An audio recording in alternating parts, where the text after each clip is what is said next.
মানে ব্লগগুলো করছেন? ও এমনিও অনেক চুপচাপ, বাট হয় না যে যখন পরিবেশটাতে আমি আর ও থাকি সেখানে ও অনেক বেশি ফ্রি থাকে। তো ও একটু সবকিছু নতুন নতুন জিনিস এক্সপেরিমেন্ট করতে পছন্দ করে। তো সেই থেকেই আর কি ওই ওই জিনিসগুলো খাওয়া। যদি একটু আমার জানতে তো চাই। কাজ কমে না, আমি তো প্রতিনিয়ত কাজ করতেছি, আমার নতুন নতুন কাজের আরও অফার আসতেছে।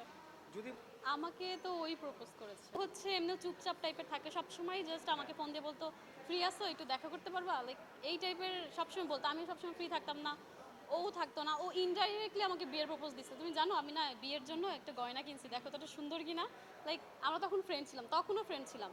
তারপর বলতো বিয়ের জন্য মনে হয় কোথায় যে ড্রেস কিনলে ভালো হয়। আমি বলতাম যে দেখো তুমি কাকে বিয়ে করো, এটা ঠিক করছো? বলে কি না ঠিক করি না। আমি কি, তাহলে এগুলো কেন ঠিক করতেছো? বলে কি না তুমি একটু দেখো ঠিক আছে কিনা সব কিছু। মানে ওর প্রপোজাল স্টাইলটা একটু অন্যরকম ছিল। অনেক মানে কি বলবো যে সব কিছুই মানে হুট করে হয়ে গেছে। ওর প্রপোজ করার পর মানে ওই যে ওই সাইন, ছোট ছোট বিষয়গুলো যে সাইন দিত প্রতিনিয়ত। তারপর হচ্ছে মুভি দেখতে মানে মুভি দেখতে যাবো, চলো মুভি দেখতে যাই। মুভি রেখে পুরা মুভির 3 ঘন্টা আমাকে দেখতে বসে বসে।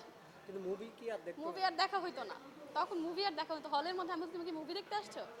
মানে হ্যাঁ হ্যাঁ হ্যাঁ, কিন্তু মুভি কি হয়েছে আমি যদি জিজ্ঞেস করি ও বলতে পারে না। মানে ও মুভি দেখে না। ও হচ্ছে আমরা 3 ঘন্টা হলে বসে কথা বলছি। বা আমার কাছে হচ্ছে আমার ফ্যামিলি যে প্রায়োরিটি সব থেকে আগে। তো এই বিষয়গুলো আমার কাছে মনে হয় যে হাইড করার কিছুই নাই। পরিবার আমি মানে যেই আমার হ্যাপিনেসটা আমি লাইফে পেতে চাই সেটা আমার পরিবারকে নিয়ে, আমার মিডিয়া, আমার কর্মী, আমার যে লাইক হয় না যে সবাই জানবে আমি একসাথে সব কিছু উপভোগ করতে চাই। তো আমার কোনো কিছু হাইড করার কিছুই নেই, আমি সব কিছুই এনজয় করি। আমি হচ্ছে সবসময় পজিটিভ কমেন্ট পাই। ইভেন আমাকে অনেকে বলে যে আপু নায়িকারা তো অনেক বুড়া বুড়া বিয়ে করে। হ্যাঁ, বুড়া বিয়ে করে, আমি ভাবছি আপনিও একটা বুড়া বিয়ে করবেন, চুল থাকবে না মাথায়, তো আপনি জোয়ান বিয়ে করবেন।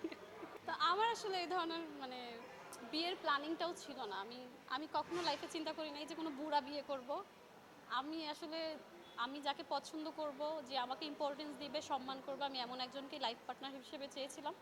তেমনই একজন পেয়েছি আলহামদুলিল্লাহ। ব্যস্ততা ঈদের আগে ছিল একটু বেশি, আর যেহেতু ঈদের একটা গ্যাপও এখন হয়ে গেছে, তো নতুন করে আবার হচ্ছে কাজের জন্য মানে কল দিচ্ছি।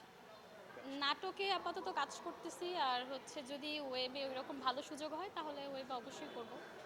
উম, দর্শকদের জন্য এটা বলবো যে আপনারা সবাই প্রতিনিয়ত আমাকে যে পরিমাণ ভালোবাসা দেখেছেন, আমি অনেক বেশি থ্যাঙ্কফুল আপনাদের প্রতি। আমার কাজকে মানে আপনারা সম্মান করেন। ইভেন আমার ঈদের যে কাজগুলো রিলিজ হয়েছে অনেক পজিটিভ আমি ফিডব্যাক পেয়েছি। যেভাবে সবসময় ভালোবাসতেন, আশা করি সামনেও ভালোবাসবেন, আমার জন্য দোয়া করবেন। Thank you.